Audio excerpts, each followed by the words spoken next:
Good morning. Good Shabbos. Happy Friday. um, 3 holy days in a row, Friday, Saturday, and Sunday. And for us, of course, Shabbat starts tonight and goes through tomorrow. And on Shabbat morning, we read the Torah in the synagogue. And this week, the Torah portion is called Mishpatim, which is laws. And it's this week after receiving the Ten Commandments. So now it's explaining some of those laws in detail. Then at the end of the portion, it's like a flashback or to right before Moshe goes up to the mountain. Maybe it's a fragment from another version. The rabbis have a name for this. It's, Torah is not chronological, not necessarily in chronological order. Time is overlapping, and it's not a constant linear progression. So we find ourselves back at the foot of Mount Sinai, and Moses is speaking to the people and preparing to go up to receive the law. And the people say, Kol Echad, and he told them some of the previous laws. He said, Kol Ha'am, Kol Echad, Va'amru, and all the people in one voice said, Kol Hadvarim Asher Dibar Hashem Naaseh. All the words that God has spoken, we will do. And then it goes on for a little while longer. Moses is doing something in the gathering, and right before, soon before he goes up, the people also say, Moses reads some of the previous covenant. Moses and the people say, Kol Asher Diber, everything. Kol Asher Diber Adonai, everything that God has spoken. Naaseh v'nishma, we will do, and we will. It says here obey, but it's really we will understand. Naaseh, we will do, v'nishma, and we will understand. You can hear the roots of that in Nishma, it's Shema Yisrael. And if we say the Shema Yisrael, God is, listen Israel, God is one. And Shema is also known to mean understand, take it all in. Listen in your total being that our God is one. There's oneness throughout the creation. But Shema, so understand, know, hear. But really, in this context, is understand. And Naaseh is also familiar. Oseh Shalom, maker of peace, one who makes peace or does peace, makes peace, is a doing. Oseh Shalom. So Naaseh, we will do. V'nishma, and we will understand. So the question is, why does it say it like that? Why doesn't it say, we will understand and then we will do? So this is like one of the major tenets of practicing Judaism, living a Jewish life, is trusting in God and not having to understand everything, knowing that we only have a certain, window of understanding, and God's understanding is much bigger. So we trust in God, or in this divine unfolding, and we hear it now I'm mixing it up. We hear it, but maybe we don't know what it's leading to. We don't know the outcome. So Naaseh v'nishma, I will do, and then I will understand. Then I will learn. And this is a way of developing trust. And for me, I think it's a way of trusting the voice that I hear as God inside me when I have a strong feeling of what the right thing is to do, and I don't know why. But to do it is what brings us close because we have that trust. And to not do it, how many times have I heard something and not acted and regretted? I don't know if others have that. I think maybe many people have that experience, right? We have a knowing, okay, I need to do this, and then maybe something else happens. We get distracted. We don't do it. We don't make that phone call, and then something happens, and then we're not able to speak to that person again. So Naaseh and Nishma, we will do, and then we will understand. So I thought for our practice today, it would be good to meditate on the name of God, the Yud and Hey and Vav and Hey, which is a permutation of the verb to be. Haya, Hoveh, Yihyeh, was, is, and will be. Those letters, Hey, Yud, and Vav, and Hey, they form the verb to be. So the idea is that God is unfolding constantly, and we're always tuning in, and we're just like the vision of the chariot in heaven that Ezekiel had, that where the angels, that it's going this way or that way or this way. It can go different ways because it's not a fixed location. And this is representing, I think, some rabbis say, or interpret it as being when the in exile, when God goes, when the holy place is not in one temple, but goes wherever we go. It follows us into exile. And so we take this with us, and we want to have our own, even holy, I think we have a holy Mishkan inside. It's moving, it's unfolding. So this is also an element of trust.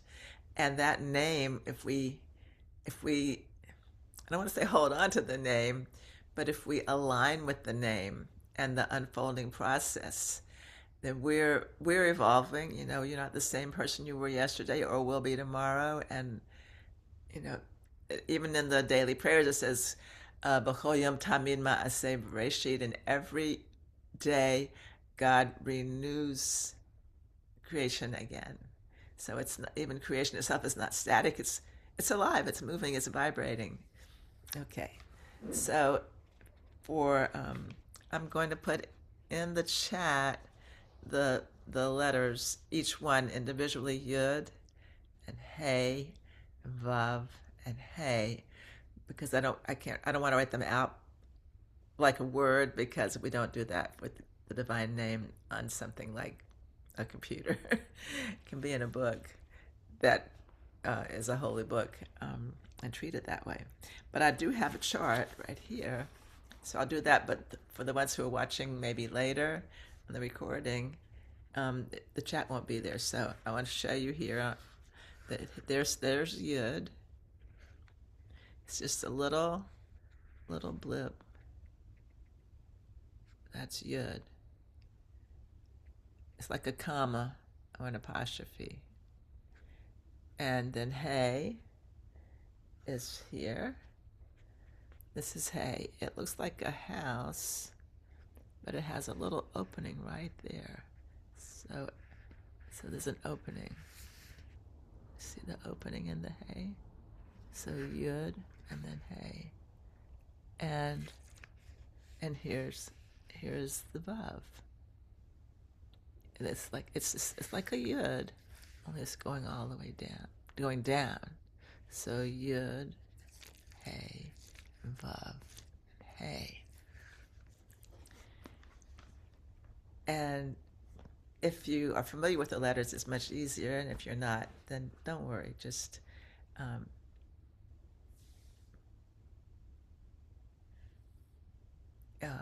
maybe you'll be able to remember. And if not, you can still breathe and keep your focus. You can use the sound of the words too. Yud, Hey, and Vav, Hey, in the breathing, because I want to follow the breath with those letters.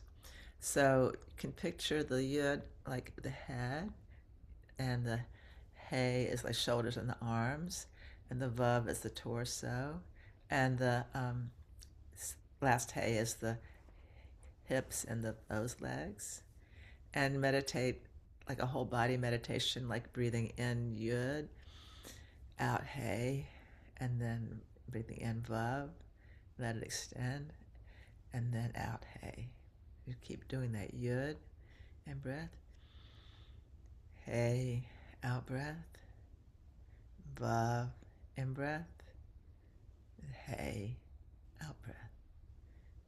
And you keep cycling yud and hey, and vav and hey. There are many ways to use the letters, and that's just one. But it's can be a very powerful meditation, just feeling like even just concentrating on bringing in this holy being that you know as God or as the holiness within. Breathing it in, focusing on that, breathing it in with the in-breath, breathing it out with the out-breath. Let it infuse you. Let it permeate you.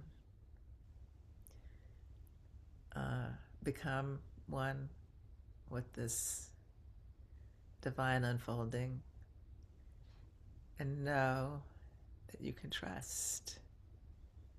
That you can trust this yud and hey and vav and hey aspect of creation, of existence, of all that is.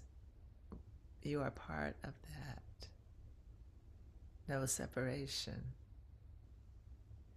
And when thoughts come in to distract you, they will, because the mind wants to. The mind is programmed to think.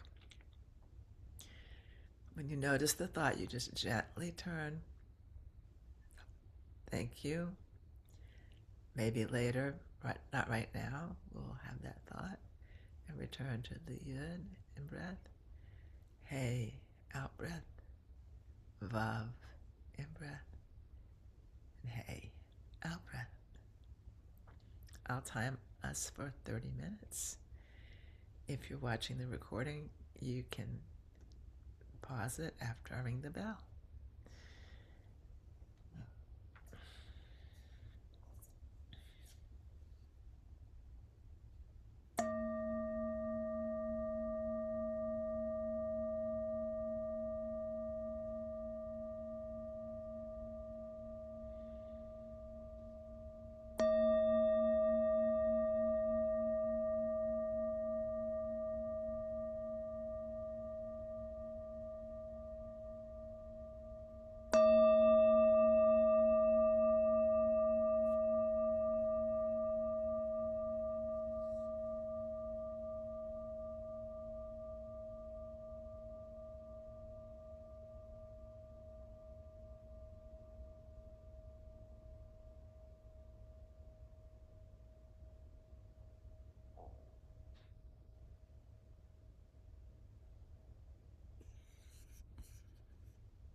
Welcome back.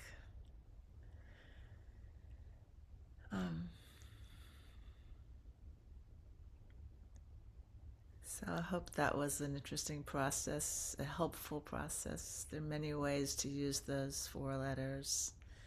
In meditation, you can do Yud and Hey on the in-breath, and Vav and Hey on the out-breath. You can have the little Yud become animated, and so as it goes down, it becomes the Vav, and then that goes back up, becomes the Yud. See, the top of the Vav is the same as the Yud. So you can have like a Yud, Hey, Vav, Hey, and then back up and down. You can do that. Maybe we'll do that another time. Or just you can see the letters, or you can just let yourself breathe and be really present with each breath. All good, all the divine unfolding, Naaseh and Nishma, we will do, and then understand with trust. And some of the laws are written down, like the laws of Shabbat, 18 minutes before sundown, candle lighting, and Shabbat begins. Dark, noted in the sky by the appearance of 3 stars, the visibility of 3 stars, Shabbat ends. There are a lot of in-between spaces where you just have to trust God speaking to you. So we cultivate the ability to hear that, and maybe it doesn't always come easily, but the more we stop, the more we pause when we're not sure where to go, how to go, and just breathe in. Maybe take a few breaths and get centered, get clear, and follow. Naaseh v'nishma. Thank you. Until next time, Shabbat Shalom.